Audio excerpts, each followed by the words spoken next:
জামালপুরের ইসলামপুর উপজেলার একটি ইউনিয়নেই ব্যাঙের ছাতার মতো গড়ে উঠেছে 23টি শিক্ষা প্রতিষ্ঠান, যেখানে বেশিরভাগ শিক্ষা প্রতিষ্ঠান ও শিক্ষকরা এমপিওভুক্ত। সরকারি বরাদ্দের 4 তলা ও 1 তলা বিশিষ্ট ভবনও রয়েছে বেশিরভাগ শিক্ষা প্রতিষ্ঠানে। তবে সরকারি ভবন ও এমপিওভুক্ত শিক্ষক থাকলেও প্রতিষ্ঠানগুলোতে নেই শিক্ষার্থী। আর এই সুযোগেই সরকারি বেতন নিয়েও বাড়িতে বসে সময় পার করছেন বিদ্যালয়গুলোর শিক্ষকরা। এলাকাবাসীর মতে শুধুমাত্র ভবন বাণিজ্য ও শিক্ষক নিয়োগ বাণিজ্যকে কেন্দ্র করেই নিয়ম বহির্ভূতভাবে একই ইউনিয়নে এতগুলো প্রতিষ্ঠান বরাদ্দ করিয়েছেন সাবেক ধর্মমন্ত্রী ফরিদুল হক খান দুলাল। অভিযোগ রয়েছে 2008 সালের জাতীয় নির্বাচনে নৌকা প্রতীক নিয়ে জয়লাভ করেন সাবেক মন্ত্রী ফরিদুল হক খান দুলাল।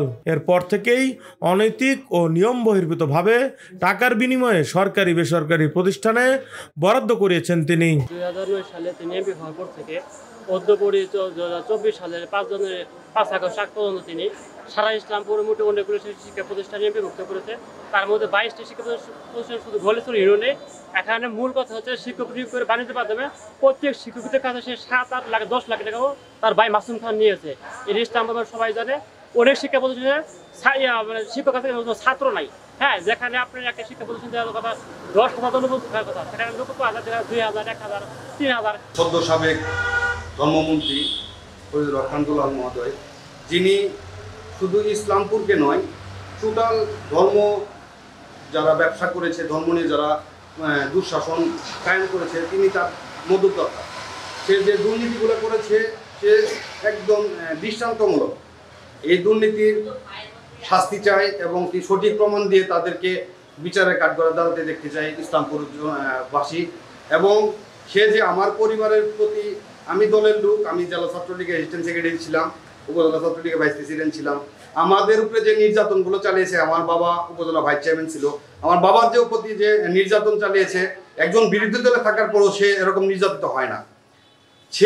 আমি আমার চাকরি রিটেনে টিকার পরও সে আমাকে ঈদ হতে দেয় নাই, রিটেন থেকে বাদ দিয়ে সে টাকার বিনিময়ে অন্যজনকে চাকরি দিয়ে দিয়েছে। কাজ করছে, মনে করেন সহজে সে মানছে, মানে কাজ বাজ করি তার আগে জায়গা প্রিন্সিপাল যখন যেটা লাগছে ওইটা মামা সই দেও, বা যখন লাগে নাই নিয়ে নাই, এইভাবে যেমন কাজ করে আছে। আবার মাস্টাররা সময়তে আসে আমার যাহে সহজে ডাক দেও, ডাক দিয়ে মিটিং করছে করি। আবার পরীক্ষার সময় ফর্ম করা ইন্টারভিউ দেয় বা ফর্ম করা হয় ইন্টারভিউ ছাত্রছাত্রী যায়। সবকিছু নিয়ম বহির্ভূত জেনেও তার কিছুই করার ছিল না বলেও জানিয়েছেন ইসলামপুর উপজেলা শিক্ষা কর্মকর্তা গোলাম মোস্তফা। এই যারা পাঠদানের অনুমতি স্বীকৃতি দিয়েছেন, সেখানে আমাদের ঊর্ধ্বতন কর্তৃপক্ষ যারা ডিডি অফিস থেকে, তারপরে ডিজি অফিস থেকে ঊর্ধ্বতন কর্তৃপক্ষ এসে দেখে তারা এভাবে দিয়েছেন। আপনি তাদের পাঠদানের অনুমতি এবং স্বীকৃতি, একাডেমিক স্বীকৃতি দিয়েছেন। তা আপনি যেটা বললেন এটা আমার তদন্ত করে দেখতে হবে, দেখে তারপর আমি সঠিক বলতে পারবো যে এখানে যে ডিস্টেন্স মাধ্যমিক বিদ্যালয় থেকে 3 কিলোমিটার, মাধ্যমিক বিদ্যালয় 4 কিলোমিটার ডিস্টেন্স হতে হবে। ডিস্টেন্স সঠিক আছে কিনা তার আমি কিছু বলতে পারছি না। ঠিক আছে, আপনার যেটা হয়েছে যে আর এই প্রতিষ্ঠানগুলো, অনেকগুলো প্রতিষ্ঠান এবার নতুন এমপিভুক্ত হয়েছে। এমপিভুক্ত হয়েছে দীর্ঘদিন যাবত তারা এমপি বিহীন ছিল।